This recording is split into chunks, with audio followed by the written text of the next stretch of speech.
Welcome, welcome to the Red Couch Talk, Karin Verheijen. I'm so glad to have you here. Thank you. Thank you. I'm more than happy to be here. So on a sunny day. And what's funny, Karin? We don't really see each other that much, but we only encountered each other in person last week. So Exactly. it was the perfect prep of the Yeah. call today. Yeah, indeed, indeed. We have seen or worked with each other throughout many years in the global mobility area, but meeting in person not that often. Huh? Yeah, That's true. yeah. So I distinctly recall a few incidents. Like originally we met at PwC. I think you also had assignees. So you were one of the partners that I dealt with as a global mobility leader. Yeah. Then we met again at a project when you were working at Deloitte. Yep. And then through your events with your own company, Exactio, Yeah. we also met each other again at the famous FIFA event in Zurich, Yeah, which exactly, is exactly. one of the highlights of global mobility, I would say here. Yeah, yeah, So, absolutely. any fun facts about you, Karin, that people should know that they can't find on the internet? Yeah, well, it's maybe not so much a fun fact, but it's definitely, I think, a fact that it's not on my CV and it's not necessarily absolutely known by everyone.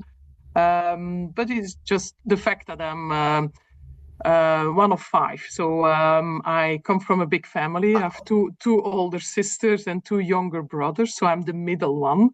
And that fact, so that place in the family somehow also shaped me because some people say I'm a bit of a born diplomat, and I'm pretty sure it's because I was in the middle. So two older sisters, two younger brothers, and very often that led to me being the in between, and so that being that middle child, I think it also has shaped me going forward to the leader that I am, or also the advisor. I think I learned a lot there that no management course can actually teach you. So Yeah. and it's still actually going on now, so many years later. Although I'm abroad and my family is in Belgium, so I'm still very often the one who's done organizing things or making things happen in the family. So yeah, Oh, that's that's so sweet. I had no idea. And I so. also come from a big family, so I can relate. Also, my parents used to have a children's home when I was a child. So I grew up with a Okay. lot of kids around me. And I always think this is the reason, why probably I ended up in global mobility because, when you learn to deal with so many different people, people with Mm-hmm. different backgrounds, that shapes you. Yeah. Yeah, absolutely, absolutely. And And yeah, yeah. And do you think this is why you ended up in a field that requires so much diplomacy? I I think it is a part of it. Well, as you say, you grow up in an environment where there is a lot of people, a lot of interaction, a lot of Yeah. relationships also to manage. And this is also a bit the whole red thread through my further career. It's all around people, and so although I'm in a more technical part of global mobility, um, it has also always been about these relationships, the people, and yeah, I think definitely that's probably where it stems from, without going too much in a psychological analysis or something like Yeah. that. But Yeah. yeah, I think it's Yeah. definitely a part of it. Yeah. And it's so funny because when we talk about global mobility, most people, first thing they think about is compliance, tax law, social security, immigration, the hard stuff. But when you dig a bit deeper, most people are in it because of people and relationships Absolutely. Yeah. and because they have a big heart. So, what's your big why, Karin? Yeah, it is what we say. So I really think at the heart of it, it is that I just am driven by people in general. So not just professionally, but also in my personal life. I build also up relationships long term. So have people that I know yeah since I'm young, and you still have these relationships. But yeah, I mean, global mobility, how did I end up there? because I actually, my background is more the technical side. So I studied mathematics, and then later on I have a master in accounting, and I did then an additional post-university degree in tax law. So it was all really going in the technical side, and it's still a big part of what I do nowadays, because we are mainly advising clients around the technical compliance side of global mobility. But I think it's that global mobility. So I always also then evolved when I then started to do taxes, and I then joined Coopers and Lybrand at times still. So that then afterwards became PwC when they merged with Price Waterhouse. I was in the tax side, but I on purpose chose the individual taxes, where a lot of went into corporate taxation. I really wanted to do individual taxation, and there in Belgium, where I started, it was also combined immediately with expat taxation. So we also did all then the expat across border cases.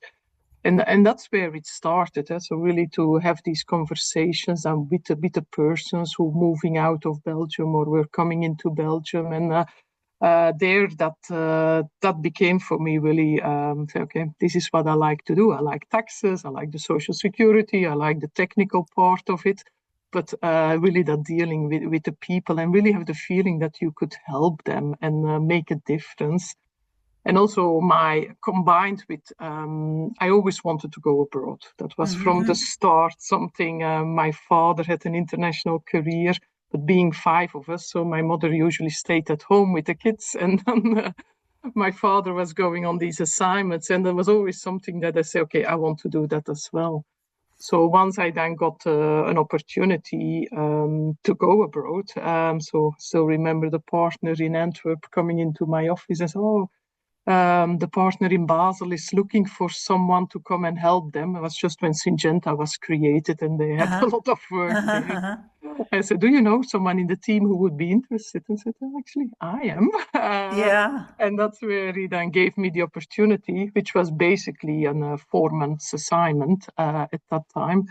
But I grabbed that and I said, okay, I want to go there. And so I moved from then Belgium to Switzerland, which is now 25 years ago.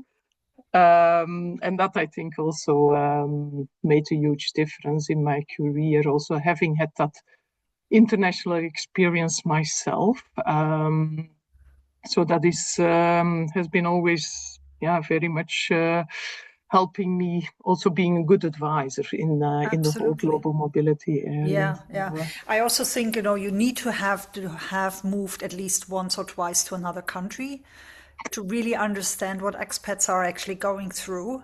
Yeah.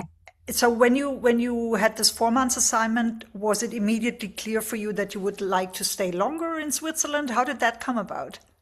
That was a bit of a process to go through, because initially, so it was really the intention to say 4 months, and I'm going back because my husband he stayed in Belgium. We just started to build a house there, so that was also said to the partner in Belgium, yeah, sure, I'm coming back. We're just building a house and everything. Then after the 4 months, the project was not finished. There was so much work going on, and so they asked me here then to extend. I had done a conversation with the partner back in Antwerp, and he said, well, if I approve that, you will never come back. I said, no, we're still building the house. I will definitely come back. So then eventually he then approved an extension.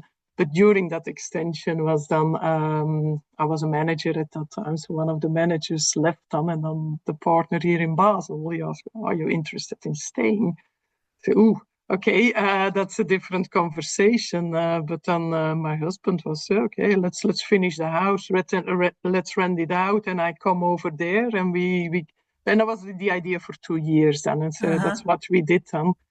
But then, I've seen that with a lot of people. Once you're in Switzerland, it's very difficult to to go somewhere else. So especially after 2 years, Yeah, once you're through this 2 years where everything is new and you need to adjust and learn everything, then it's really hard to leave. when, Yeah, you exactly. made friends and you suddenly, you suddenly belong to the in group and all of Yeah, that. because then was for us a certain point, because yeah, family, oh, when are you coming back? They say, okay, it's actually it's almost more difficult to now move back to Belgium and then start there all over again than staying in Switzerland and continuing to build up your life there. Now we did another move and we moved into France, where we then bought a house. So I'm one of these cross-border Oh commuters yeah. from France into Switzerland, which is also very interesting situation. So. And if you remember that time way back when you were like a 25. manager, Yeah. and then was it already PwC then? Yeah. Oh, it became no. Yeah. I think Yeah. it became PwC before I moved. Yeah. Yeah. It was already PwC. So, at that time, you probably had ideas about life and the world. What would you tell a younger version of yourself if you could go back? Uh, I, I would say it is very much on uh, say take the risk and don't be afraid of trying something that is maybe a bit unknown, a bit yeah, an adventure. Because it was at that moment when I then decided to say, okay, I'm moving to Switzerland and then staying here.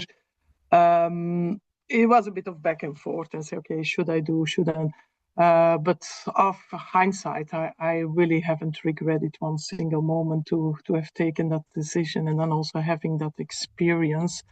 And I think it's that is really believe in yourself and believe in also what you want to achieve. And I think that's very important. On the other hand, I think is also if you say in our job, on our work, so it's that human side is very important, and also what I always did a bit naturally, and is building relationships and making sure you keep or you have long term. Well, it's more the sustainable relationship. I would say invest in the longer term. And I've been blamed during my career by people that were higher up in the system. Say, oh, you're too close with your team members, or you're too close with your clients. But I say now, after all these years, I said this really has paid off for me. Also, done throughout my career, changing now. Between big four is one thing, but also starting your own business. And then you realize that people they don't necessarily buy a brand in our business. They buy a person, and someone that they trust, someone that know that will help them or will be there for them. And that's what I learned, that these relationships, when you want to build up something, is really, really important. For me, throughout my career, it was always a reputation, relationships is so important if you want to be successful in our business. I totally agree with you. I was going to ask about the step when you started your own business. Mm, You have your co-founder, if I'm not yeah. mistaken, right? You co-founded with a colleague, and like getting like out of the security of let's say very senior position that you held Yeah. before, and starting from scratch. How was Mm. that? A bit scary. Yeah, especially as you say, I Karin, I can't was a hear you partner, anymore. was more Sorry, than go years go back, go PwC. back And 5 minutes, go back 5 seconds. I just lost you quickly. Say it again. can you hear me now? Yeah, now. Can you hear me now? Yeah, you said it was a bit scary, Okay, and then okay. Yeah, it was a bit scary. And as I said, as you mentioned, I've been a partner for more than 10 years at a Big Four. And then stepping away from that is a big step. But for me, it was just the environment where I was working was not the right thing anymore. So I knew that I say, okay, I yeah, need to do something else. The biggest struggle I had with taking that decision was actually leaving the team behind. That was for me, it comes back again to people and relationships. But yeah, I just felt for myself, I need to take that step and I need to take that decision. And then, yeah, we started with our own business. And there, yeah, as I said, uh, relationships, reputation has been proven again very, very important to build up something from scratch, which we have really done there. And yeah, it has been challenging, but with the right focus and the right people also around you. And now we very consciously build up the team. We say, okay, we literally handpick the people. And because I've been in the business for so many years, you know who is good at what. And then it comes again, say, okay, if you people that have worked with you and you have always been building up good relationships and you have treated them well, they're very often at least prepared to speak to you. But it has been a very rewarding experience because for us was also doing something that we truly believe in, and it was around developing a service concept that really focused on the client needs, really listening to the clients. We tailor our services to your needs, and it's not okay. We have a product or we have a process, and your dear client, you just have to follow what we are offering you. So we really turned it around, and that has been proven that there's a lot of appetite in the market for that. So we really get a good feedback, and the word is out there. So we're getting more and more also just companies contacting us without us really making a lot of effort there. So proven that it's a good formula, and that's something the clients are looking for. Well, congrats. And you've been in the business for 6 years now already, right? Yes, indeed. So we started it. It was founded end of 19, but we really started early 2020. Yeah, so in the middle of the pandemic. Oh yeah, Congrats. that was also an Great interesting. start. Yeah. But And you survived. yeah, and I think it was actually good. Well, not I say okay, the pandemic was a good thing, but the fact that all of a sudden the clients had other priorities. So all of a sudden the classical assignments were not happening anymore because no one could go from one country to another. So there were different needs. Yeah. And because we were just new, we didn't really have a lot of clients. We were still very flexible and say, okay, what do you need? Understanding global mobility, understanding tax and social security rules. We could really, in a very flexible way, respond to these changed needs of the clients, whether it was around remote working from other locations where people got stuck, or they say, okay, I want to do home office, but my home is in another country. So it was a bit a different take on the classical global mobility questions that you normally get. Yeah. And at the end of the day, these are all the questions we all deal with. Like I would say the scope of global mobility is now so much wider, although in Switzerland it hasn't really arrived everywhere yet. I mean, like some of these things are handled by HR professionals and they don't like it. Payroll professionals, they don't like to deal with cross-border taxation issues and home office and work from anywhere policies and this kind of stuff. So, like my hope is actually that the global mobility managers and teams, they will bring these topics back to them so that they also grow here, because at the moment the market doesn't look really great. But I think it's a shift, a topic of deciding what is the scope of global mobility, but also it's a branding problem. Like how do we actually sell ourselves in the HR function, where I think there's work to do, but my hope is that they will take up more of these, let's say, like international workforce type of topics that are not the classical international assignments. Also the transfers, the hires, and these topics. Yeah. Yeah, because Now, what we also see is a lot is nowadays. yeah. So in the past, this was the person moved where the position was. Now it's very often the other way around. The person is somewhere and the position is moving there. But it creates still a lot of different things you have to consider because unfortunately all the tax and social security rules are still very much country by country, and once you cross a border there is a lot of different things you have to consider, so it's Yeah. still an interesting And topic. I was just going to ask you about, how you network, how you develop your business. You said you get a lot of referrals. People come to you automatically through the network that you've built over the last 30 years. Do you have any like networking strategy? Are you on LinkedIn, social media? What do you do, Karin? Share some secrets, please. Yeah, as I said, it's something that has been built up over many years, and as I always have been investing in a relationship in the long term. This, of course, helps if you're then also getting older. You automatically, if you keep Yeah. all the relationships over 25, 30 years, it helped. One thing I always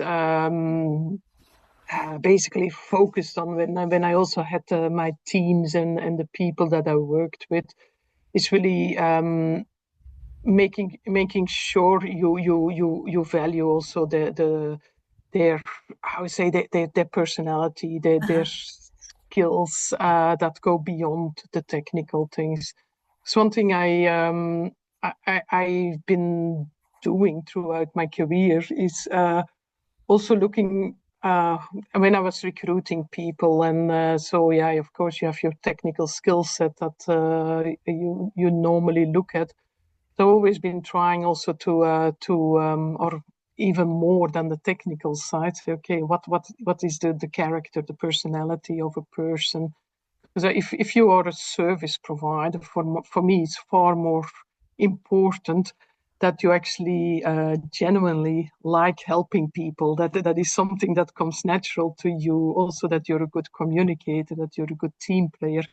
And I've been recruiting like professional sports people because they know what it is to be a team player, to also go the extra mile. And so I was always looking more for these type of personality traits rather than say, okay, if they have a few brain cells, they can learn the technical side, at least if they're interested in learning about taxes.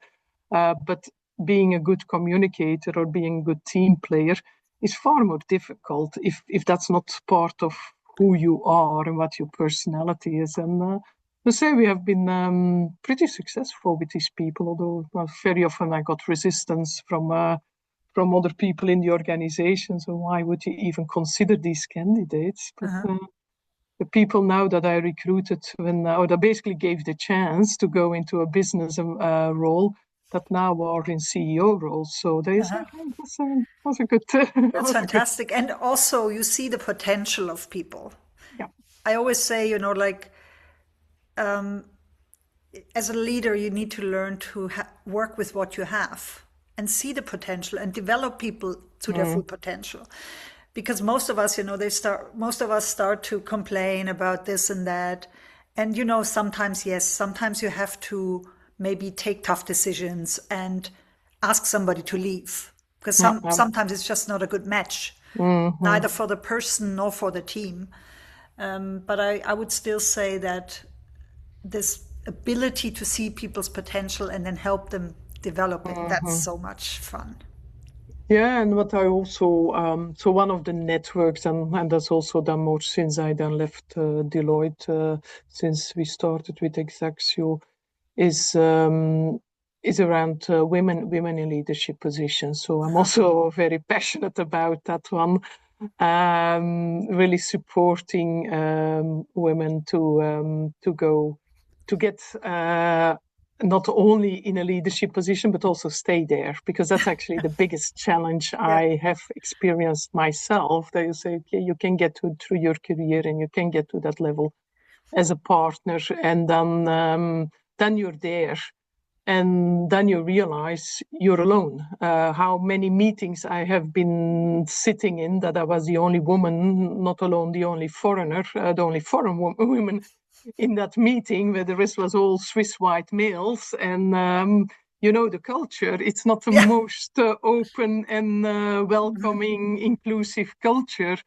And there, I just see that a lot of women just say, okay, it's too tough. It's not worth the effort. And they drop out, although they have all the potential, all the skills, but it's just not that supportive framework around to keep them in these leadership positions. So that's also a big part of the network I'm really trying That's to fantastic. I to just had a I support. just had a flashback when I had my first advisory partners meeting in Switzerland, and At I PwC, completely I completely misread the situation before. okay. So yeah, it was a learning experience. Let's just say it mildly. No, I was my first partner meeting here at PwC was all white male, so I was the only woman and the only foreigner on top of it. And said, okay, because Karin is here, let's all switch to High German instead of Swiss German. So okay, now I feel so included in this whole thing. So, but yeah, that's you go through that, and but that's where I said it's because it's not a lack of skills or a lack of even motivation why so many women at higher levels they just drop out. It's extremely difficult still to feel just accepted or to feel included. And there I think there is still a lot to do, so I'm Yeah, happy there if I can support to provide that support yeah, as well, yeah. No, you're share my right. experience. So Yeah, no, there's still a lot to do, and there's still also a lot of role modeling required. Mentoring is required, coaching. yeah, because that's something I just realized in my career. What I miss the most is really a mentor, someone who's there for you, helps you, and that because if you, okay, they say, okay, you're now there in that role. Now it's all up to you.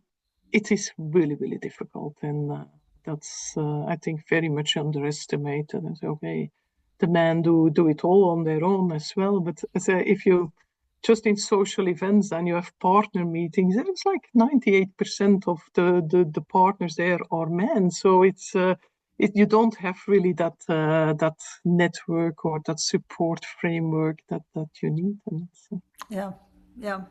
And the atmosphere definitely changes once you're not the only woman in the room anymore. So absolutely, that's definitely an absolutely. observation I had in my past as well, in my corporate past. Yeah. Karin, I wanted to ask you something else about global mobility education, because this is a topic that is very close to my heart. Yeah. And you come from you have a lot of experience. You come from a technical background. I didn't even know you studied math, so that's really really cool. That's maybe the So other fun fact I can add in the yeah, future. amazing what you learn, like Yeah. when you talk a bit longer. So, what do you think in terms of education? I mean, right now, AI is all the rage. Everybody's talking about AI and global mobility and how we can make things better with AI. But aside from AI, do you have Mhm. any thoughts on either topics or themes that you feel should be a bit more prominent and stressed in the education of in-house global mobility managers or HR professionals, recruiters working with global mobility topics? Mhm. Yeah, I think it's still having at least a basic understanding of the technical side, and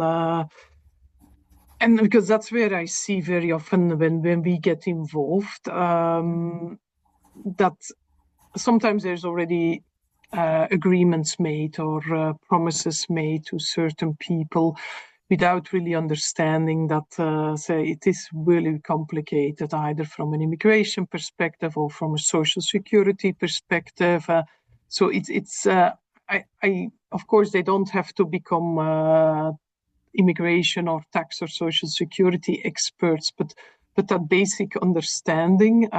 So we're trying sometimes to do that with clients, like training, a basic training on these on these topics. Just also for recruiters, for instance, if you're in a recruitment interview and you have someone coming from another country, it's not necessary that they only will pay Swiss taxes, depending on their situation. They are commuting, they might leave their family at home, and if they then continue to be a tax resident in the other country, and you give them only a gross to net calculation based on Swiss taxes, it might be a very bad surprise to them if then all of a sudden they also have to pay taxes in their home country still. And we had these situations, and this is something I think for HR and global mobility in-house people would be very valuable.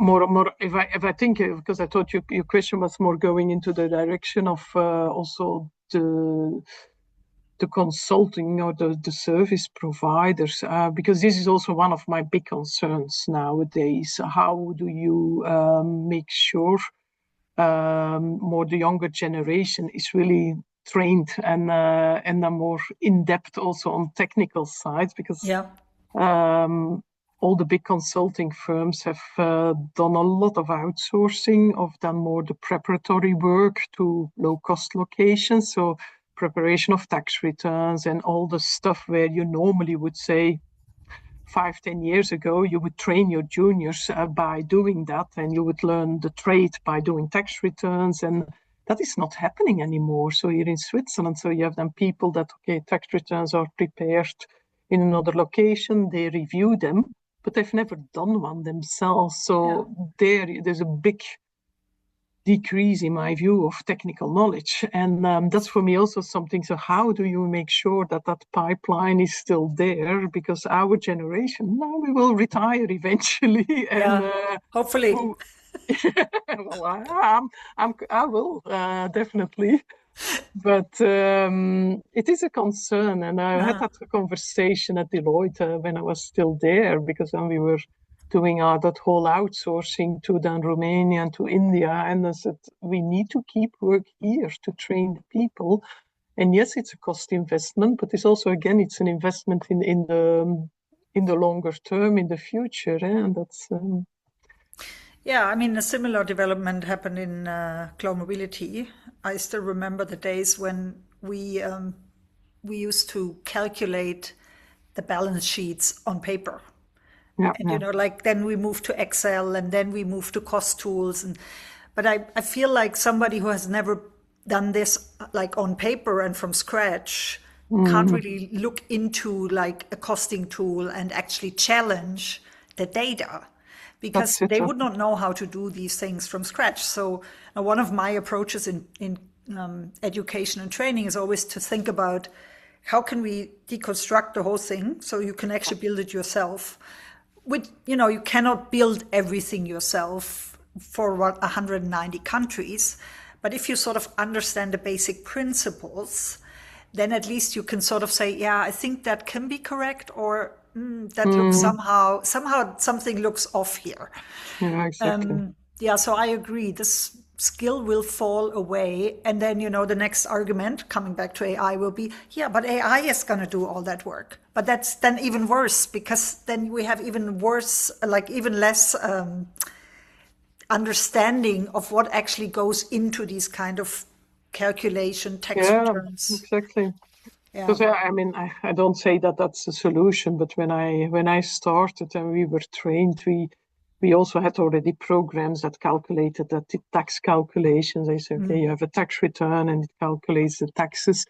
But the partner I was working then for, he still insisted that we could do that ourselves. So that's we still had done the training. So now you calculate it really manually, and you have to make sure that you understand how then the program gets to that calculation, so that you know what deductions you have to pay to take, what tax rates you have to apply, and so on. It's maybe too detailed for now. They say you have all the tools. Is that really necessary? On the other hand, as you say, it's if you don't really know the background of how these the calculations, or whether a balance sheet or a cost projection, or how that works, how can you say whether it's correct or not? Yeah. Yeah. And that's from a technical perspective, I see there a big challenge to make sure that the humans are still know what is going on, Yeah. and that it's not Yeah. just all machine driven and AI driven. Yeah. So just in case a client, for example, like a corporate client, let's say a medium-sized, smaller company, if they had recruiters, HR, but no global mobility, would you help them then, for example, with a training session like that? We can, and we have Uh, already done that. cool. Yeah. So that's something. It was actually the one that I now think about was really for the recruiters, because there Yeah. they need to understand when they speak to a candidate. What, not that they have to know everything, but at least to spot when there might be things that are issues that needs to or that require a little bit further investigation, not just say, okay, here is your Swiss gross to net calculation with social security, pension, and taxes, and that's your net package. Not necessarily. Yeah. Especially when we talk cross-border, which happens a lot in Switzerland. Yeah, it happens more and more, as we just discussed. So, and also for people that sign a local contract in Switzerland, they're not necessarily working all the time here in Yeah. Switzerland. Yeah. And Yeah, then, yeah, absolutely. Yeah, we're I agree. sitting here in Basel, and Yeah. there is a lot of people crossing the border on a daily basis, and also the whole social security that has become then quite complicated for the cross-border commuters, especially when they do then home office, and so it's a lot of things to. Kind of complex. Or Yeah, as yeah. my friend Inge Nietzsche and I always say, it's rocket science. It is rocket science. Yeah. Well, don't want to claim that I wouldn't be able to build a rocket. Well, I If never you, never if you tried to, think but about all the combinations and considerations and constellations, it is kind of complex what we're doing. yeah, absolutely. Yeah. So, Karin, what have you got coming up in the next few days, next few weeks? Yeah, we also always try to do a few more client events. So you refer to the FIFA event in the beginning, so where we are is also part of course, building our network and making sure we're visible also in the market. And we try to do also on a regular basis webinars where we then have a technical topic that we go a bit deeper into. And we have now one coming up. It's the date is not yet 100% set, but it will be towards the end of April. So it's about all the changes, the upcoming changes in the legislation around property in All right. Switzerland. Okay. So Yeah. the voting that the eigen mietwert, so the self-rental income will be abolished, and that will have an impact on what you can deduct as mortgage interest and maintenance expenses and so on. And we have a lot of clients that have asked us already questions about it. Now, the legislation is not yet final because every canton, typical Swiss approach, every canton is doing their own thing and is looking into it. And but we are monitoring what is going on with the canton. So, and the idea is to give an update during that webinar of say, okay, the main cantons, this is the direction that is going.